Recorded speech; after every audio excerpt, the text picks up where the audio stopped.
Donc bonjour, le but de ma présentation aujourd'hui est comment gérer Brettanomyces au chai en vous présentant un outil d'aide à la décision, l'outil Breathless. Donc cet outil permet d'agir en préventif, donc il permet de maîtriser le développement des Brettanomyces et ainsi d'anticiper la production de phénol volatile. Donc avant de vous présenter l'outil à proprement dit, je souhaite vous présenter le cadre général de gestion de la problématique Brett sur une propriété conduite en bio. Donc tout d'abord, il faut bien connaître la charte éthique bio. Donc cette charte a été créée dans les années 70 et dont la base numéro 1 est vraiment d'agir en préventif, dans un respect du terroir et en ayant une bonne connaissance des équilibres du vin. Ensuite, il faut connaître la réglementation bio en vigueur, donc par rapport à la limitation des intrants en eau et surtout la limitation de l'utilisation du SO2. Connaître la philosophie, la sensibilité bio de la propriété par rapport à son mode d'intervention sur le vin. Et ensuite, donc sur ce premier cadre, va évidemment jouer l'humain par rapport à son outil de production, la maîtrise de son process, la prise de risque, mais ça je vous en parlerai tout à l'heure juste avant de vous montrer l'outil, et de sa situation économique. Donc l'humain va jouer évidemment sur l'environnement, donc il va produire du raisin, et le but ultime évidemment c'est de produire du vin. Donc un petit rappel, le vin c'est vraiment un milieu instable, résultat d'une multitude de transformations physico-chimiques et biologiques dans un écosystème complexe. Donc rapidement, puisqu'on vient juste de vous en parler, un petit rappel sur les brettes. Donc ce sont des levures de contamination naturellement présentes sur le raisin, donc c'est un facteur à risque en fonction de leur quantité, de leur viabilité et de leur moment de développement au cours de l'élaboration du vin. Donc responsable des odeurs phénolées, donc tout ce qui est écurie, gouache, sorte de cheval, pharmaceutique. Et c'est le défaut le plus en plus pointé du doigt par les organismes de contrôle, mais aussi par rapport au marché. Donc voilà, puisque un petit rappel, quand il va y avoir des phénols volatiles, ça va masquer forcément les odeurs fruitées du vin, donc votre produit va perdre son identité terroir. Donc important d'agir en préventif. Donc aussi un rappel sur les éléments favorisant le développement des brettes et les actions préventives à mener. Donc la base de la prévention, c'est vraiment d'adopter une bonne hygiène au chai en mettant en place des procédures d'hygiène. On ne vous demande pas d'avoir un chai complètement aseptisé. Qui dit aseptisé dit bouleversement des équilibres des micro-organismes. On vous demande simplement d'avoir une hygiène correcte de votre matériel vinaire. Ensuite, les vendanges à pH élevé sont un facteur qui permet le développement des Brettanomyces. Donc on vous demande évidemment de corriger l'acidité, peut-être en anticipant la date des vendanges, mais c'est pas forcément évident. Regardez, en 2015, on a eu une maturité techno très tôt. Par contre, la maturité aromatique et phénolique n'était pas là. Donc anticiper, bon, c'est pas évident à chaque fois. Donc on pourra corriger l'acidité, évidemment en fermentation pendant les vinifs, en ajoutant de l'acide tartrique, ou après les fermentations malolactiques par de l'acide lactique. Donc bien gérer aussi ces sulfitages, donc insuffisant parce qu'on ne va pas forcément faire développer la flore qu'on veut voir fermenter, ou excessif par rapport au phénomène de résistance dont on vient de vous parler. Mais aussi, on va aussi retarder le départ en fermentation malolactique. Donc pour ça, il faut bien sûr gérer ces SO2 et surtout le SO2 actif, qui est vraiment la part qui permet de limiter la partie antiseptique du SO2. Les macérations préfermentaires peuvent être un point où elles peuvent se développer. Donc essayez d'ensemencer rapidement la vendange, donc comme on vous l'a expliqué aussi tout à l'heure, soit par des levures sèches actives, un levain maîtrisé indigène, et par des pieds de cuve. Donc aussi, fermentation languissante, point, fermentation alcoolique ou malolactique, donc point évidemment à gérer. Qui dit languissante, ça veut dire perturbation au niveau des équilibres des micro-organismes. Donc ce qu'on souhaite voir fermenter est en déclin, donc là les Brettanomyces peuvent se développer. Donc bien gérer les températures pour les deux fermentations et surtout les aliments, les éléments nutritifs qu'il faut leur apporter pour qu'elles se développent bien. Le délai entre la FA et la FML est un point important, c'est souvent la porte d'entrée pour le développement des Brettanomyces. Donc comme vous le savez, à ce moment-là, on n'est pas protégé par le SO2, donc elles peuvent se développer. Donc comme je vous le disais, en action préventive, comme je vous le mets, donc bien gérer ces SO2 à l'encuvage, surtout pas excessif, parce que ça peut évidemment retarder le départ des malots. Et pourquoi pas, si vous voyez que le temps, donc ça attend un petit peu. Donc n'hésitez pas à ensemencer avec un levain bactérien. L'élevage aussi des rouges est un point critique, donc pensez à éliminer le plus régulièrement possible les lits.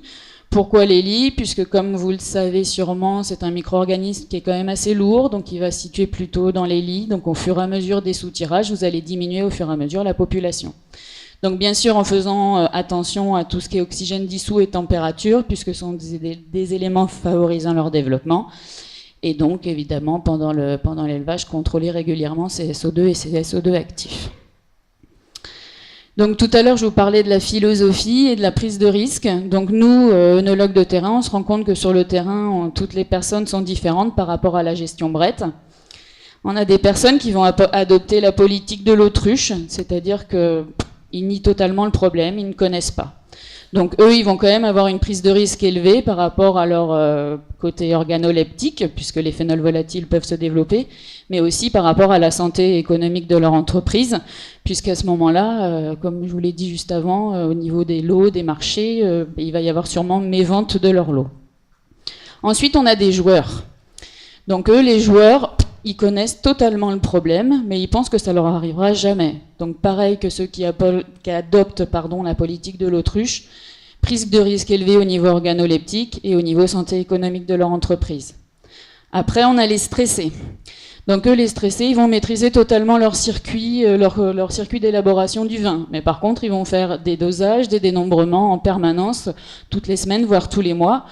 Donc maîtrise du risque, ils prennent pas de risque, mais par contre, évidemment, ils vont mettre en péril la santé économique de leur propriété. Et après, on voit des gens qui souhaitent raisonner le problème, donc ils veulent anticiper, et c'est dans ce cadre que va intervenir donc l'outil Breathless. Donc cet outil, c'est un outil d'aide à la décision qui permet d'agir en préventif. Donc c'est un logiciel que vous avez sur votre ordinateur. Donc il est issu d'une expérimentation de Jean-Christophe Crachereau pendant 5 ans au service expérimentation de la Chambre d'agriculture. Et il a pour objet vraiment de mettre en place une règle de décision concernant de cibler les lots à analyser et le moment à faire ces analyses. Et nous, œnologues des Onocentres, nous l'utilisons évidemment avec nos suivis viticulteurs. Donc le principe est très très simple. Donc à toutes les étapes de l'élaboration du vin, vous allez faire un diagnostic. Donc il y aura un premier diagnostic à faire en phase préfermentaire, ensuite en fermentation alcoolique, en fermentation malolactique, puis une fois par mois pendant l'élevage. Donc à chaque étape, un risque sera estimé ou mesuré, et il sera matérialisé sur une échelle de 1 à 5, 1 étant un risque très faible, 3 un risque moyen, et 5 un risque fort. Et ensuite, au fur et à mesure de l'élaboration du vin, évidemment, ce cycle va évoluer en fonction des bonnes et des mauvaises pratiques que vous allez effectuer au chai. Donc il va y avoir au départ du diagnostic un risque initial qui va être imputé à la propriété, et ce risque en fait dépend du risque Brett vu sur les 5 dernières années. Donc maintenant, je vais vous montrer vraiment un cas concret. Donc là, vous avez le visuel de Breathless. Donc on va avoir un diagnostic en fermentation alcoolique.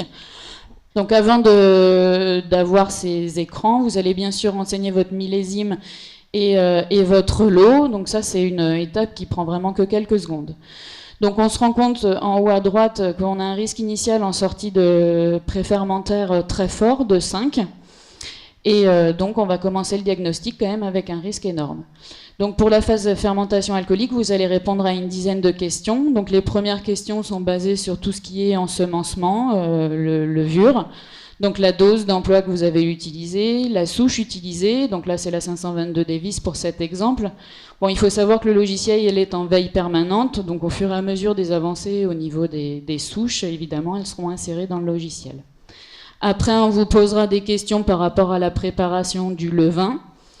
Donc, est-ce qu'il a été préparé sous forme de pied de cuve? Bon, pour cet exemple, non. Est-ce qu'on a apporté des activateurs pour la réhydratation? Ici, non aussi. Après, vous allez insérer rapidement les caractéristiques de votre mou, donc votre degré, l'azote assimilable du mou et les caractéristiques de fermentaire. Donc là, pour la 522 Davis, tout s'est passé très proprement, donc ça a été, il n'y a pas eu de fermentation lente. Et ensuite, pour finir, pour ce diagnostic FA, macération post-fermentaire, donc combien de temps elle a duré, si vous avez utilisé de l'oxygène par micro-oxygénation et la teneur finale en glucose-fructose en fin de FA. Donc on clique sur valider. Et là, à ce moment-là, on va avoir un risque estimé en sortie de fin de FA de 4. Donc on avait un risque initial de 5, on passe à 4, donc ça veut dire qu'on a quand même pas trop mal maîtrisé notre phase fermentation alcoolique, mais on se retrouve quand même dans une zone orange, hein, quand on passe au feu orange, ça nos risques et périls. Donc ce qui veut dire que le logiciel nous demande de faire un comptage microbio. Donc on fait un comptage microbio par PCR quantitatif par exemple, et là pour ce lot-là on se retrouve à 10 puissance 2 cellules par millilitre. Donc le risque estimé devient vraiment un risque mesuré de 3, donc un risque moyen. Donc il faut savoir qu'à partir de 10 puissance 2, on va vite peut-être arriver à 1000, et environ à 1000, c'est là où on peut avoir le développement de ces odeurs phénolées. Donc il va falloir anticiper en préventif pour ce cas de figure, donc soit éliminer la totalité pourquoi pas, hein, éliminer la totalité par filtration, ou autrement en essayant de peut-être changer un peu les équilibres, donc en ensemençant rapidement avec un levain bactérien pour stagner l'évolution de ces 10 puissance 2 cellules, et en mettant évidemment les bactéries qui vont coloniser le milieu. Après cet outil, il y a quand même un outil aussi assez visuel. Donc là, vous avez un tableau de bord général que vous pouvez avoir sur l'outil. Ça vous permet en fait d'avoir vos différents lots ou cuves que vous avez créés en un seul écran pour voir les différents stades. Donc là, pour la phase fermentation alcoolique, donc la cuve C1, c'était la cuve que je vous ai présentée. On a un deuxième lot C2. Donc là, vous pouvez avoir jusqu'à 10 visuels pour cet écran. Donc au moins, vous savez où est-ce que vous êtes et ce qu'il faut gérer et les cuves à gérer en priorité.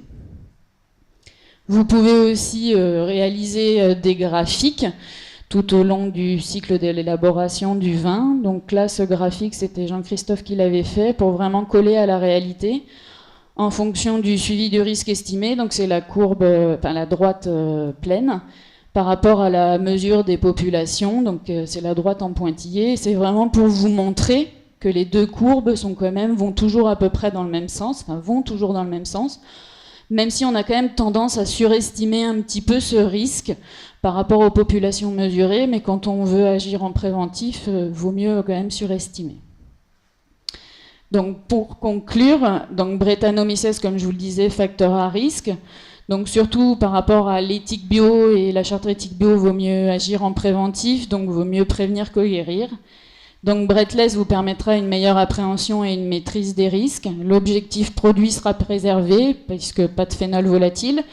Donc au niveau organoleptique, ce sera très bien, et surtout par rapport à la pérennité de votre entreprise, ça va passer évidemment ici Cali Bordeaux avec succès, et donc tous vos lots vont être vendus.